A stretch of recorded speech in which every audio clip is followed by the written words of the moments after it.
Hey guys, so we're back here in the gear room, and I just finished a video about crampons and a video about mountain boots before that, and so I wanted to make one that was about ice axes now.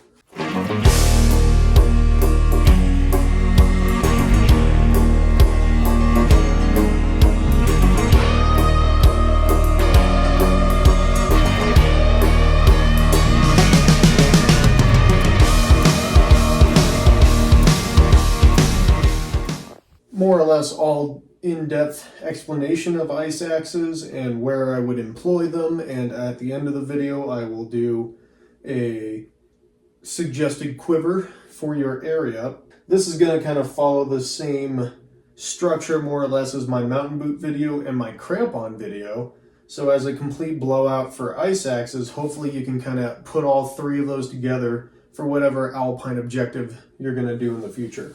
Following along the same line as crampons, ice axes are pretty much built for kind of more walking or for climbing, and then you have a little bit in between, or actually kind of a fair amount of middle ground there. And so to start with just like your absolute most basic ice axe, here's the one that I use as my most basic axe. This is the Petzl Glacier Light Ride. And this is just your standard example of what some texts may call a walking axe. Straight shaft, the head isn't too aggressive, we can say. Also, the pick, you can see, is pretty thick. If I grab something like a more technical tool, you can see it's kind of hard to see. If I hold them like this also, you can see how the technical pick right there comes to a fine point, whereas this one it's sharp, but it's not really it's not super aggressive. You're not going to swing that into ice and expect it to hold. These ice axes are built as obviously more walking style ice axes on more of a flat, non-technical glacier route, and it's very common to have an adze with one of these things. And this is just a great example to start at the baseline with ice axes. So the parts of an ice axe, all these things have names. We refer to this entire top section as a head. You have the pick. This is an adze. Some axes will come with a hammer, so you can see the difference right there. Some axes just won't have anything on it. So it's still the head, even though there's no adze or hammer right there. This would be the shaft. You have the spike at the bottom. And other features that are on different axes would be a pinky rest or a trig rest. So if you slide it down, you can swing with the axe just like that. Some of the more higher end ice axes will involve, like the head will have screws here, so that way you can change out something like a pick or something like that. You can also see actually another example on this axe is there's not really an actual spike at the bottom, and that's because of what this thing is specifically made for. Instead, you get these little ribs right there. So that's about the main different parts of an ice axe. Other things is the shaft in the walking style axes does come in different lengths. The old school was to measure it out so that way the spike here was at the tip of your boot or your ankle or whatever. I actually have a separate talking point video about why we've moved to smaller shaft ice axes. So you can watch that if you're wondering why this thing is so small. Going back to just like what would we use this axe for, this is a great volcano ice axe or non-technical mountaineering ice axe, where as much as or whatever you're doing, you're mostly like walking on snow or walking on a glacier, walking on ice, walking maybe basic snow climbing. So where the snow is snow, you're not expecting any hard pack, neve. You could handle neve in this, but it wouldn't be as nice as a different shaped ice axe. Basically no ice climbing. This thing is not built to swing into ice.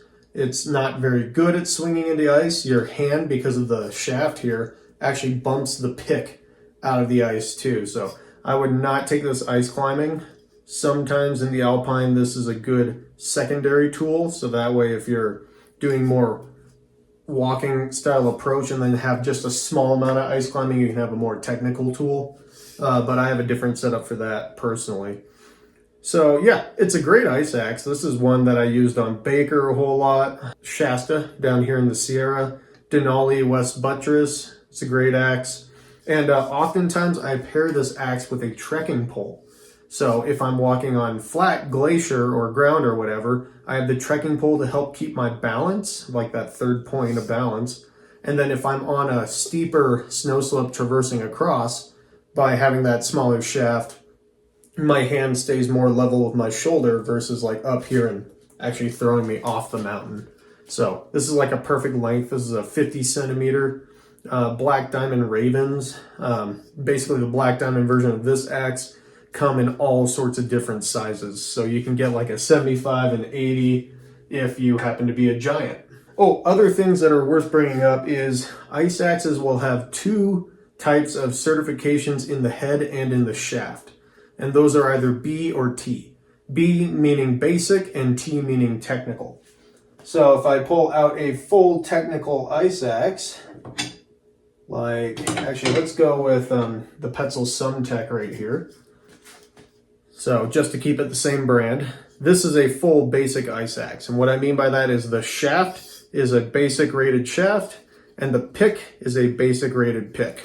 Now, if I switch to this ice axe, this is a full technical rated axe, meaning the pick is a fully technical rated pick and the shaft is a technical rated shaft.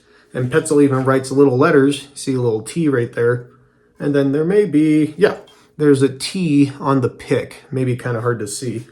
And so, like, what's the big deal with that? Obviously, like, a technical axe is made for more technical pursuits. And so you kind of always know it's going to be a T-rated shaft as if it has a curve like this. And the idea with that is if you swing this thing, the curve helps drive the pick into the ice, and then the curve also helps keep your hand out from bumping the ice axe out of the ice. As well as I like, in more general mountaineering tool sense, I keep this thing up here and I can grip the crutch of this ice axe and then choke up for whatever I want to do in the mountains with that. So that movable pinky rest is really nice because that way you can actually use these things for pretty good climbing. So the difference between a B-rated pick and a T-rated pick, you can see there's quite a bit of a difference right there. B-rated picks almost always follow the same angle like this. The material of the metal in the head right here is oftentimes different from the pick, or of the pick of a technical tool. Now, every company probably has like some sort of different mixture right there, so I'm not going to actually say any materials, but this is often a different metal with a different temperament than the steel pick right here. Obviously, these things are built a lot more robust because you're doing a lot more crazy crap with them, whereas this pick is meant to really just slow you down when you're sliding in snow. And so the technical rated pick has I think it's called a reverse curve pick. Someone can comment if I got that one wrong, but just this arc right here. And then the teeth you can see are a lot more aggressive, a lot more jagged. So this point is actually made to penetrate ice and hold on. These jagged picks right here are for holding that pick in the ice. You also have a nice serrated cutting edge up top right here, so that way you can pull your pick out of the ice and then swing again. Whereas this pick is literally just made for snow climbing and self-arrest. And if we're talking like the full-on Hollywood self-arrest where you're sliding down the snow and putting this thing in, you're actually using this pick to slow you down enough until you can dig your feet in and fully stop. This pick, while it does work for self-arrest, it's just not as effective at it. It's actually, this just cuts through the snow so much more. And I've found self-arrest difference with this axe versus this axe is sometimes when I put this thing in the snow, it bites really fast and I have a really jerky stop. Or sometimes, depending on the snow, I put this in and it takes me a lot longer to slow down because the snow is so loose that this thing is just going through it. Whereas just having a few extra millimeters on that tip right there kind of helps slow me down a bit more or a bit quicker in looser snow conditions. That's just a very, very minute thing that I've noticed in my life, self-arresting with these two different axes. I'm not really choosing the axe I bring based on the possibility of self-arrest. That is another thing. Any axe you can self-arrest with, especially team arrest. You can team arrest with like a fork if you have the right foot buckets in. I'm choosing more my axe based on the terrain that I'm going to have to climb with it. So it's not really based around self-arrest. But that is a difference if you're like a hiker watching this video looking for ice axe recommendations. Buy yourself one of the more basic ice axes because you're probably going when the snow is soft and you're not going on major snow slopes, you're not going on glaciers, and you're probably just using that axe to go through a little bit of snow patches while you're on your early season hike. And that goes for backpacking too. If you don't do any sort of climbing, you're just looking for ice axes for backpacking or hiking, just get yourself a nice basic axe like this. Helps you save some money for one, and it'll do the job. So that is the most basic ice axe. In contrast, I showed you guys the most technical axe, something like this. They make way more crazy ice axes out there for people like to dry tool or stuff like that. For me, I'm not like doing crazy mixed routes. I'm doing like standard ice climbing, standard mixed climbing, and so for that I have a standard ice climbing ice axe. This thing's a lot more expensive than the other one. This one happens to be made by Black Diamond, but personally I would like to eventually get a pair of Petzl Nomics, so you guys can look up what a Nomic looks like, and I think that will be a cooler, or like, I think I'm gonna enjoy that ice axe a little bit more. So you can see here, fully technical curved shaft, and then this is a fully technical rated pick. The angle is maybe a little bit different than Petzl picks. Actually, I'd say, yeah, you can see how the Petzl pick curves down a bit more than this Black Diamond pick. So it's kind of like choosing which one you like, try them both out. But in the end, all these picks are made to penetrate ice. And then you can see the teeth right here, so that way you can't pull this out until you use the cutting edge to widen the hole enough to pop this out. You also notice the handle here is much more intense. This is an offset handle. I really like offset handles for ice climbing because I like the action of swinging. And you can see how there's two pinky rests, so that way you can do something like that, match tools or whatever. Some tools even come with a third pinky rest if you're getting into really crazy stuff. These are also fixed as opposed to something more like a standard axe where I can move this thing around. These ones are fixed in place because you are going to be holding this axe from the bottom like 99% of the time while you're using it. This is for ice climbing. With the more all-around mountaineering tools, you'll switch around. So you'll grab the head a lot of the time. You'll have your hand down here. You'll have your hand down here. So it's a bit more modular like that. And the walking ice axes, you actually spend most of your time holding the head. So yeah, that's actually kind of interesting. I didn't think about it until now, but yeah, the more basic ice axes, you spend most of your time with your hand on the top of the axe, whereas the more advanced ice axes, you really spend all your time with the hand at the bottom. So that's kind of a neat thing I just thought of.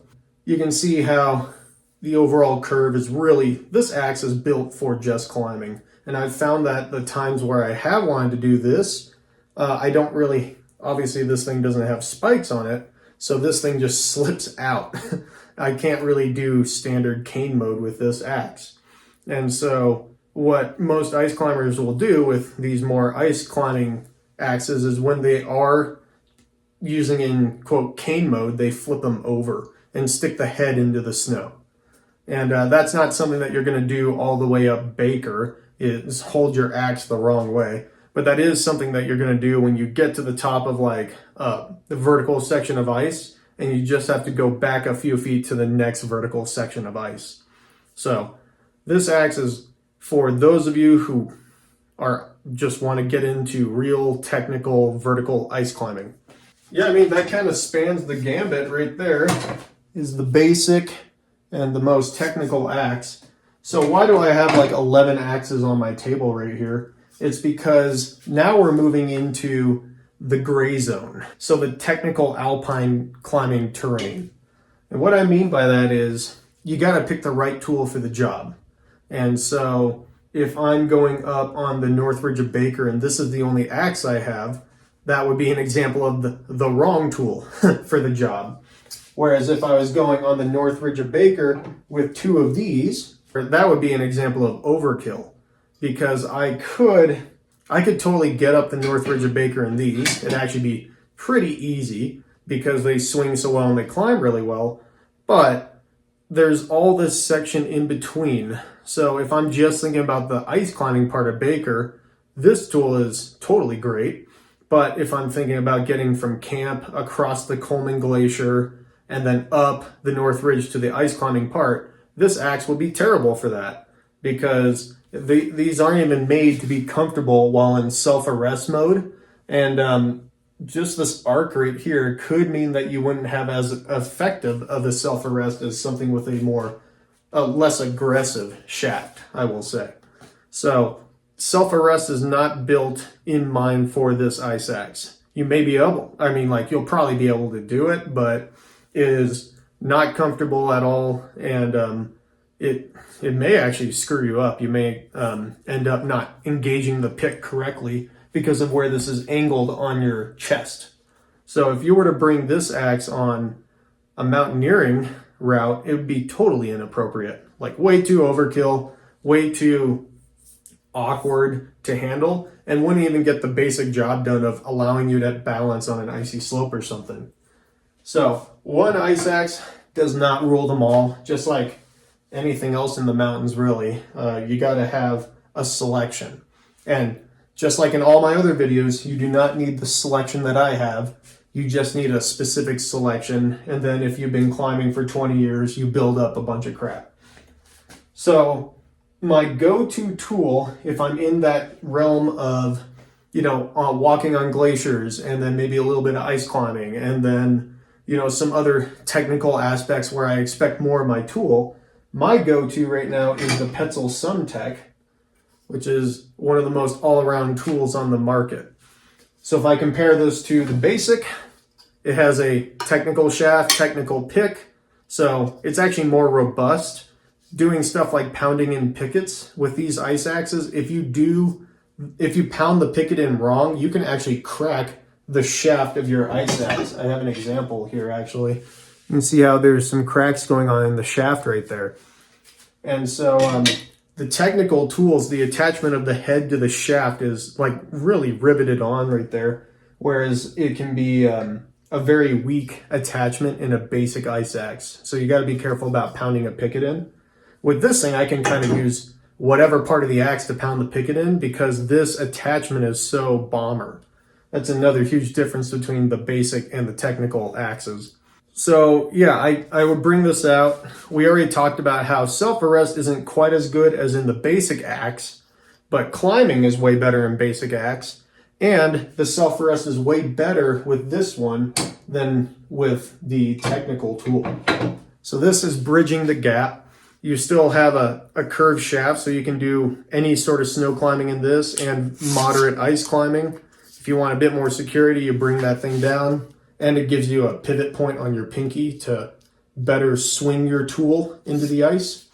You get the sharp teeth right here, and then a pick that's really robust. So it's not uncommon for me to actually hook rocks and stuff like that with my ice axes when I'm in the alpine terrain in order to reach higher, or if I'm going like through a moat.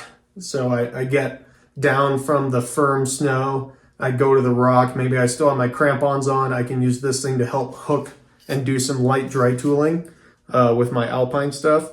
So we just use this pick for a whole lot of things, and it's nice to have a robust pick on your axe. We also have an adze right here. I have two Sumtex, believe it or not. And one is fitted with the hammer, the other is with the axe. You also have bolts right here. So I can take off this adze and have two hammers, or I can have two adzes if I would ever want that. You also have these little holes right here, so you can add head weights, and that gives you more swinging ability with these axes, is with those head weights there. So it's a super modular setup. Whereas if you get, you know, like this basic axe, there's no add-ons. It just is what it is.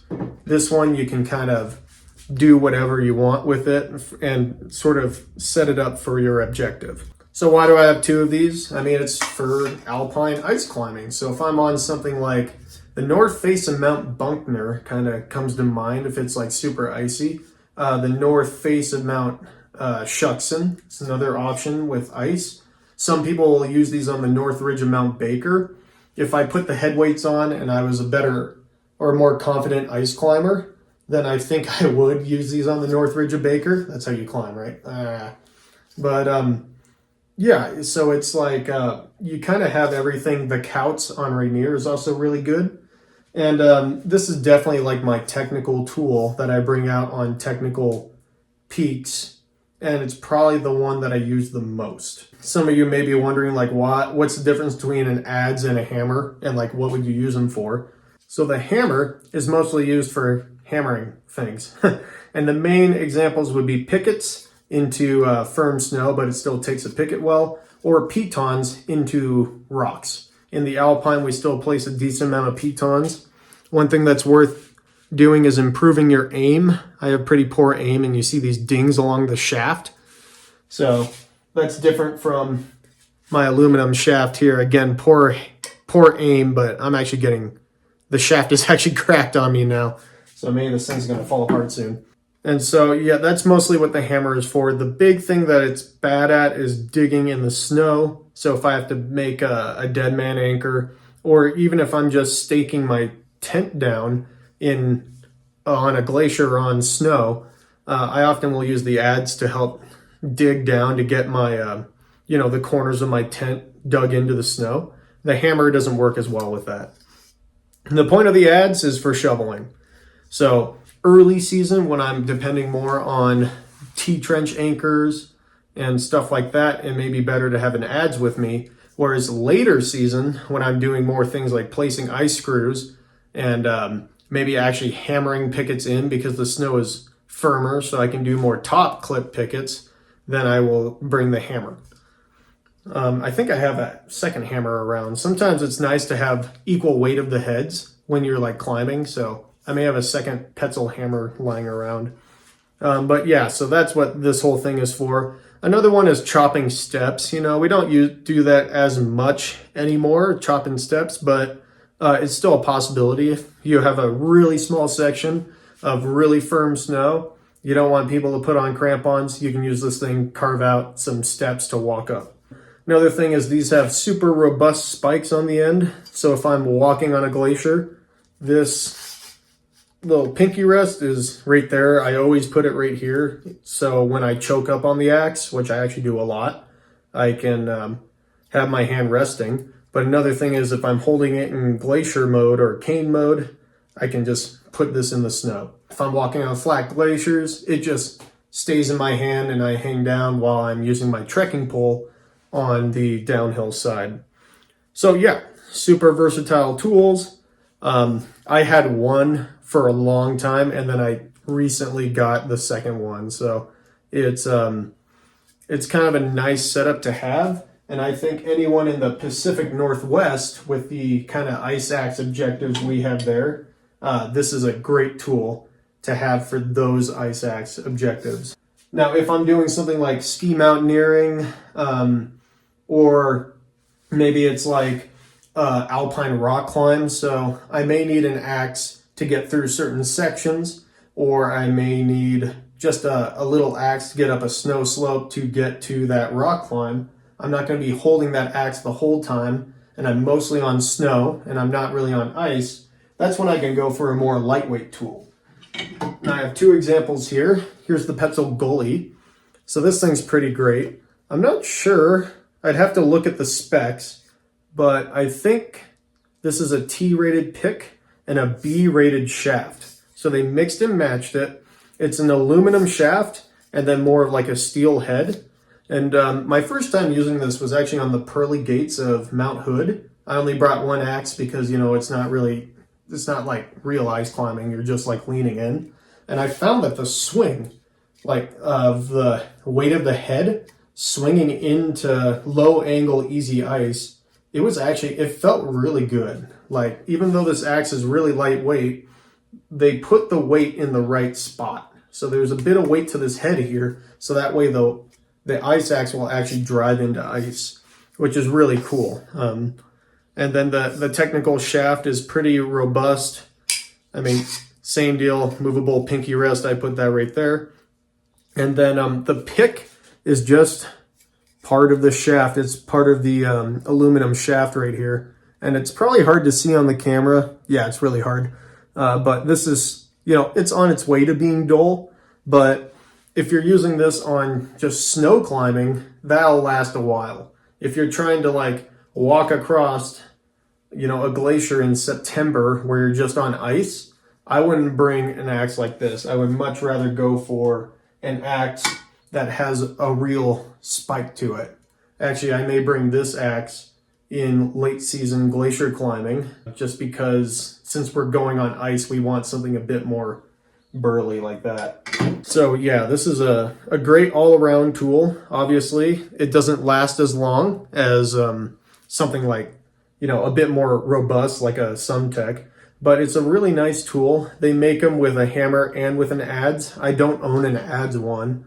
I only have the hammer one here, but having two goalies in hammer and adze mode, that could be something that people prefer to climb with.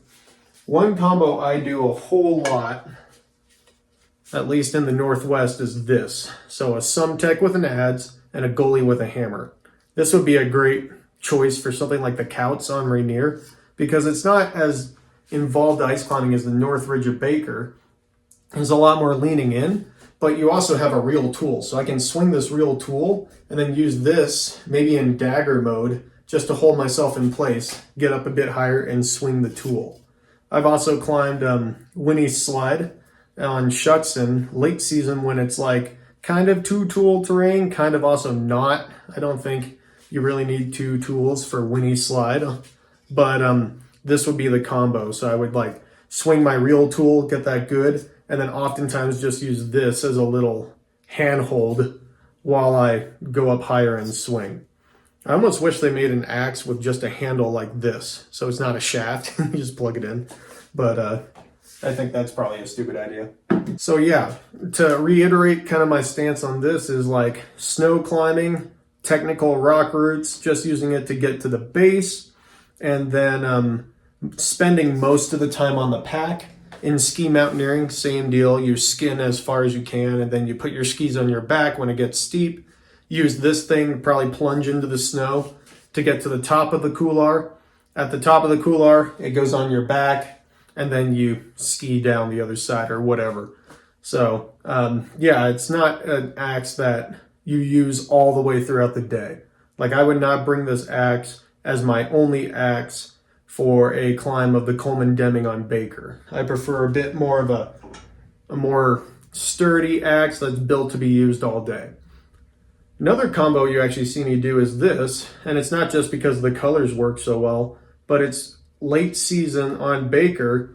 Sometimes or very often I'll carry two ice axes. This one stays on my pack as more of an ice hammer, and then I have this axe that, you know, is in my hand.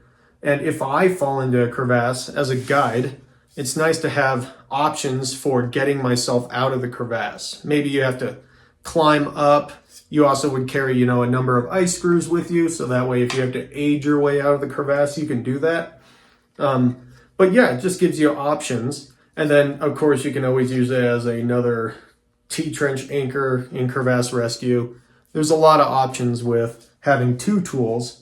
And so myself and a lot of guides, if they are working, even last week of August, September, up in the Cascades on the volcanoes, will often bring a second lightweight tool to help them out with a number of things. Another example I just got, it's made by Black Diamond here, and this is, I literally just bought this, and I have only used it once so far, and I used this on the Sierra High Route recently. And this one's kind of cool because same deal, curved shaft, technical pick. You can replace the pick after it wears out, which is something you can't do with the goalie here. So that's kind of nice. It has a few cool features. This thing, it's in hammer mode right now, but if you just unscrew that, then it's all of a sudden in adds. Okay, so I just go right there on the tip. After it's loose, it's easy to unscrew with your hands. All right. And then now,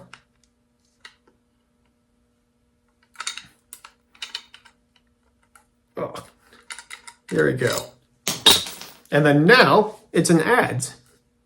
See that? So that's actually a pretty cool feature. It's an adds or a hammer. Decide which one I want. I could even bring the hammer along if I was doing a little bit of both. But I don't think it's really great to take that thing on and off. You have the movable sliding pinky rest that comes off too. So when I was doing the Sierra High Route, I took the hammer off and the pinky rest off and just had as lightweight as it would go. And then another cool feature about this one is you take a screwdriver and then that little thing pops out. So what's the point of that little thing? Well, you can take a shovel blade, sold separately, and now you have a shovel. Ice axe shovel right here. So that's kind of a cool object to have in your quiver right there. It helps saving you weight with bringing a tube of metal. This shovel blade is a really lightweight piece of whatever. I would not trust this to dig me out of a really heavy avalanche, but it still kind of, it still kind of gets the job done. Yeah, so what does that mean for this ice axe? This is essentially my skiing ice axe. And I will bring different ice axes for skiing depending on how much use it's going to get. If I'm on a volcano, I may choose to bring this ice axe. If I'm on a big ski traverse, it's in the spring when conditions are generally the most stable, I may bring this ice axe, and then I have that shovel blade to pop on. It's just ready to go. And even though it's not as good as like a real shovel in avalanche land, it still is a pretty decent shovel. So if I wanted to do actual climbing with this, then I would add that pinky rest back in. The swing isn't bad, the head's not bad. So if you're doing like the pearly gates or anything that I would do with this ice axe, I would do with this one. They both fit that same niche, except this one doesn't have cracks on the shaft, and I can attach a shovel to it. So for those of you who are skiers watching this video, you might want to look into this, but it's definitely not going to be your February, January, like midwinter shovel. You want a real shovel. This is just like your spring ski touring shovel when you need an ice axe for your ski tour. All right, moving on to the final kind of set I got right here. These are the BD Cobras, and these are pretty much real ice climbing tools. They got two pinky rests here. The head is heavier, so it's like made for ice climbing. This one has a carbon fiber shaft, which is really cool. The picks are fully changeable. The head right here is fully changeable. I have both of these set up in hammer mode right now, but I do have an adze, so I could take these off and then have one adze and one hammer. So I keep them both in hammer mode for standard ice climbing, and then when I take these into the mountains, then I'll have one of these will have an adze. The pick is fully aggressive, and it comes down to a point. I've been maintaining these so that way they are staying sharp. And then the spike in the bottom is a real spike. So this, you could argue, fills about the same niche as the Sumtech, but it has a higher performance mode. And so if I want to climb actual WI4 or even 5 in the Alpine, I can bring these tools. They have higher performance, and also they still kind of maintain some form of all mountain ability because they have that real spike there. So I can actually hold these on top and put the spike into the ice, and they're going to stay where they are. So these are, or at least were, my Northridge or Baker tools. And I would use them all the time. No matter what I got on the mountain, I had good tools set up right there. And I felt very comfortable swinging these in that technical mountain environment. If I did something like the Cassine Ridge on Denali, which I hope to do someday, I'll probably bring these tools for it. If I'm even just ice climbing around anywhere, I may choose to use these tools over my reactors just because they are so nice to climb with. I really like these things. So yeah, that's kind of going through my whole setup of ice axes right here. You know, to reiterate, I got like a volcano, easy snow climbing walking axe. I have technical tools for technical alpine climbing and dry tooling. I have specific technical tools for ice climbing and dry tooling only, not really in the alpine. And then I have tools that are just all around mountain tools for a little bit of climbing, but also just like for industrial work. And then I have my lightweight tools that are just for all around mountain climbing as well, but not nearly as industrial. So secondary type tools or very specific ski mountaineering tools. There are a few other things I have on the table here. This is actually just another example of kind of like a Suntech. This is kind of like Black Diamond's version of a Suntech. And I only have this because it's really the first ice axe I ever bought. This thing's actually pretty old. You can see on the rubber handle here all these little dings, and that's from holding it in your hands and clacking it against your boot and your crampons when you're balling up. This one has much of the same features. You have one of these things, a little pinky rest that you can put down at the bottom there if you want to swing this. Slightly technical shaft and a basic rated pick. This thing's like mammoth right here, this pick. And a good solid adze right here. So it's just another example. You also notice how it's a bit longer than my preference nowadays. You can see that length difference. So yeah, it's not really a tool I use that much anymore. Maybe for nostalgia's sake, I'll start bringing it out because it was kind of the first real ice axe I've ever owned. But for the most part, it just sits on my cupboard. So it's also one I could totally give this to a client and they will be happy. Like, I'll be happy. They're not going to do anything to this. And they'll be happy because they actually have an axe. And then my final ice axe is this Camp Ride. Camp Corsa Nanotech. They redesigned this. This is the older model. And you can see how this one doesn't really have too many scratches on it because I barely ever use it. I've owned it for quite a while now, but I'm having trouble kind of finding the place for it. And the main reason, this is like kind of like a ski mountaineering axe, very specific. It's also maybe an axe that I would put on my backpack for a alpine rock climb that required just a little bit of snow to get up. So maybe like the Bugaboos. At least that was originally where it was at. And then this thing showed up and basically replaced this niche. So now I've been using this axe for everything I use this axe for, and I'm more happy about it. One is that thing can do more. It's more burly. It's also a smaller shaft. They make the shaft way too long on these things, and it's awkward, especially if you're using this to get up to, your rock climb. You put this thing on your backpack, and now all of a sudden you get this spike that's sticking up like that high to like get caught on everything. So this Glacier axe is actually so small I can put this inside of my backpack and keep it fully out of the way.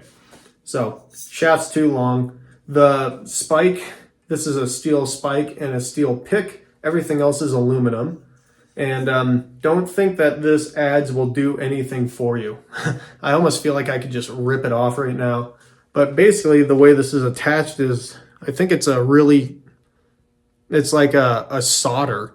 They actually like solder this adze on. And I assume they did that just for looks. Because if you do anything with that adze, they will break.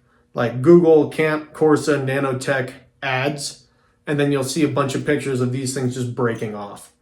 So maybe this is a really good axe to bring along if you are not expecting to use it. So hikers, and this is another great axe when you're literally like just going to leave it on your backpack the entire time, like 2% use out of your whole trip, versus like on a volcano you get at least like 60% use, you know, out of your axe. Like 60% of that trip the axe is going to be in your hands. This is 90%, 98% of the trip the axe is going to be on your backpack.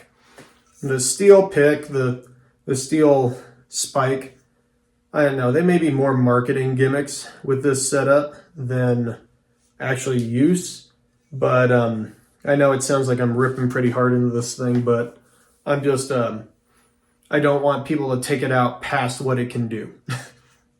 Since it's so light too, it doesn't swing at all. I've actually climbed with this thing before, and swinging this into the ice, oftentimes you just bink and bounce off. You don't get any penetration. It's not made for that.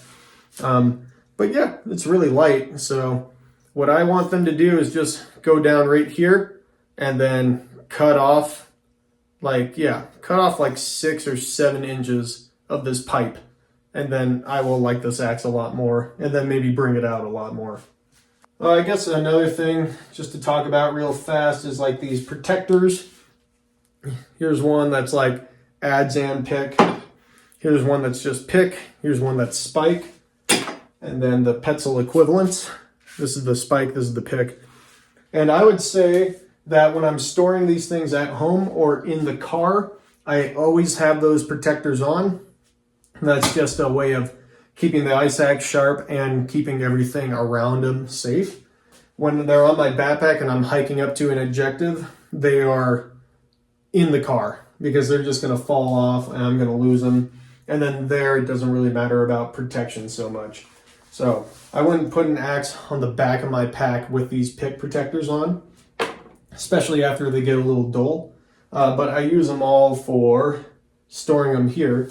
And what I've actually found is that the Petzl protectors work best with Petzl ice axes, and the black diamond ones work best with their axes. So it's kind of funny. It seems like companies all make their own protectors, and I would actually go with the one that the company makes, because some Petzl ones get more janky on BD, and BD ones get janky on Petzls. It's funny. I've never noticed that. Let's talk about a quiver real fast. So if you're just into mountaineering, 7 summits, non-technical stuff, this is the ice axe for you. It's just straight shaft basic. If you're looking at getting into ice climbing right now, you got to spend the money and get like actual ice climbing ice axes, like these BD reactors.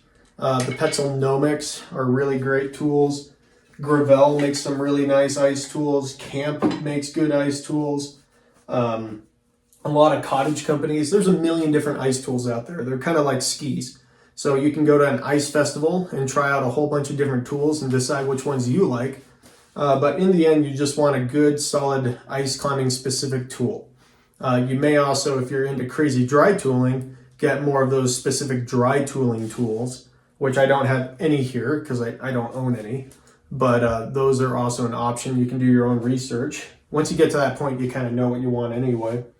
If you're more of a ski mountaineer type person, then this I would maybe go with 2 ice axes, something just more basic, like good tool like that. And then you could add in as a secondary tool an ice axe that has that shovel attachment right there if you want. I mean, this is a pretty robust tool, so maybe you just go with the one with the shovel attachment. The BCA Shax Tech is a really nice ice axe shovel combo, and it's a more burly shovel than this one. So if you're going to be in a place where you use that combo a lot, go with a more burly setup rather than this more lightweight setup. Yeah, as far as the mountaineers and alpine climbers that want to be more in the alpine, more techie, this is where we get a lot of tools. Because if you're in the Pacific Northwest, that same combo of the SumTech ads with the goalie hammer, this is like my combo. And then you can buy the head weights right here to add in a bit more swing. And that'll get you up just about anything. Most people in the Pacific Northwest will have this combo too, the basic ice axe, and then they'll have a more technical-ish ice axe. And that gets you up, again, like if you have to use 2 ice axes, that gets you up just about anything in those alpine type things. A lot of folks will also have a pair of more advanced technical ice axes that have alpine climbing features, just like this. And it's also not uncommon to see this combo of very technical water ice axe and very all mountain sort of axe. So this is a combo that you get on something like the Northridge of Baker a whole lot, is this setup where you kind of have that real ice swing and then a slightly lesser ice swing.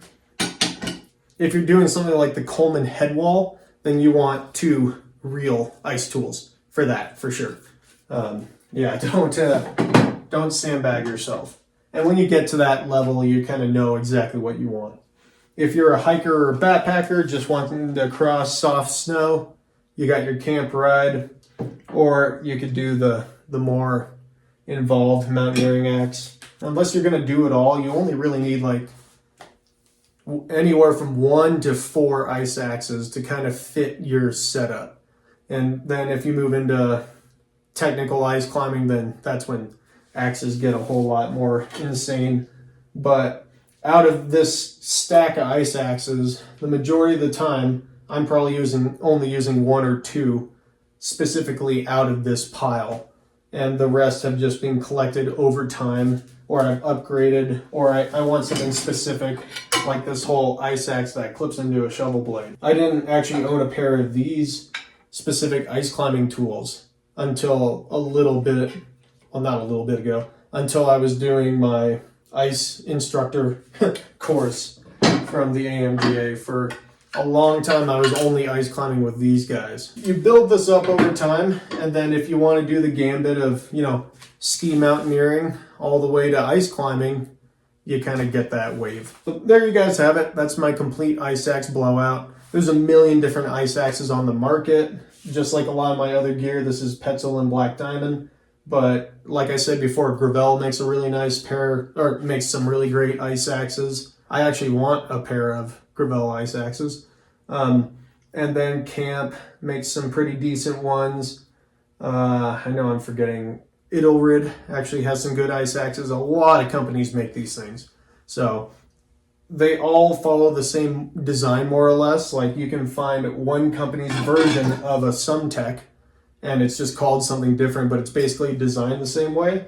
And every company has like some sort of technical climbing tool like this. So you just find the company's version of it, and you can use this video as a guide for that. All right, so thanks for sticking with me. Another long video. I've been making a lot of those lately. If you want to hire me, then you can go to my website. Please like, share, and subscribe. If you want to hear a video on a specific topic, then you can also leave a comment about that, and I will try to get back to you.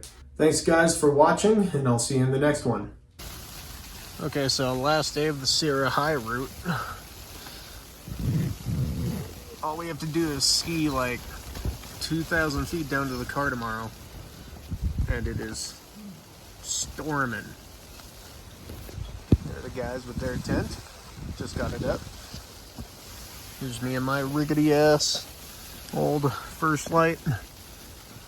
Yeah, that's really something. It's May 5th.